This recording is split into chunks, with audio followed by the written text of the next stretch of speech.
Baik, assalamualaikum warahmatullahi wabarakatuh. Welcome to Argumentative Writing Class. Teman-teman mahasiswa yang saya hormati, saya banggakan. Hari ini kita akan melanjutkan persiapan menuju pertemuan ke-6 dengan topik menginternalisasi critical writing terhadap argumentative essay yang akan ditulis nanti. Baik, video ini saya buat sebagai pengantar pre-class activity sebelum kita bertemu di dalam kelas untuk pertemuan tersebut. Sehingga tujuan dari pembuatan video ini adalah untuk meningkatkan pemahaman kalian supaya nanti teman-teman mahasiswa bisa lebih tahu, bisa lebih mengenal terlebih dahulu tentang topik yang akan kita bahas. Sehingga aktivitas kelas kita nanti akan fokus pada pengembangan skill dan juga elaborasi dari apa yang sudah kita bahas pada pre-class activity ini. Baik, kita mulai dengan definisi atau konsep dari critical writing. What is critical writing? Critical writing means analyzing, evaluating, and constructing arguments with clarity and logic. Jadi, critical writing itu proses menganalisa, mengevaluasi, dan mengkonstruk argumen. Ini sangat sangat closely related to konsep argumentative writing yang sedang kita pelajari dalam mata kuliah ini. Karakter selanjutnya bukan sekedar menyampaikan informasi, tetapi juga menilai, membandingkan, dan menjawab argumentasi lain.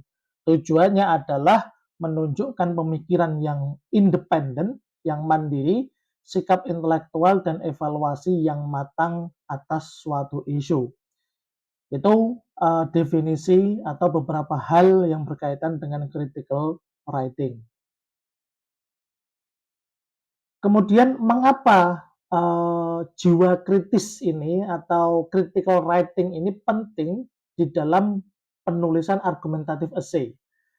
Ada beberapa poin yang perlu kita elaborasi. Yang pertama, critical writing ini menunjukkan kedalaman berpikir, khususnya berpikir akademis, karena kita sedang membahas tentang academic writing.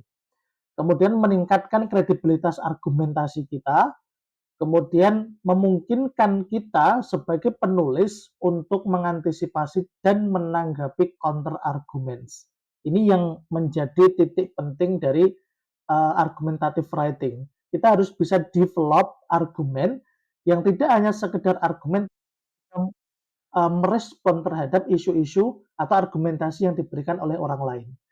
Kemudian diperlukan dalam penulisan esai yang ingin meyakinkan pembaca secara logis dan etis. Ini beberapa hal mengapa kita perlu menginternalisasi konsep critical writing di dalam argumentative essay yang akan kita pelajari dan akan kita tulis bersama. Selanjutnya, ada beberapa karakteristik dari critical writing. Yang pertama adalah analitis, menggunakan pendekatan analytical approach, memecah masalah menjadi bagian dan mengevaluasinya. Jadi tidak hanya kita memecahkan masalah, tidak hanya mengidentifikasi, tetapi juga melakukan evaluasi. Kemudian harus evidence based, berdasarkan dari sumber dan bukti yang jelas, argumentasi yang jelas, sumbernya terpercaya dan relevan dengan topik yang sedang kita bahas. Kemudian balance view, argumentasi yang kita bangun itu harus berdasarkan keseimbangan dari beberapa point of view yang ada dalam topik yang kita bahas. Kemudian logis strukturnya, ini pasti. Kemudian yang tidak kalah penting adalah objektivitas. Jadi kita harus menulis argumentative writing kita nanti dengan pendekatan yang objektif. Tidak memihak ke salah satu, tetapi harus berdasarkan bukti dan berdasarkan sumber yang jelas sehingga akan menimbulkan objektivitas dari karakter tulisan kita.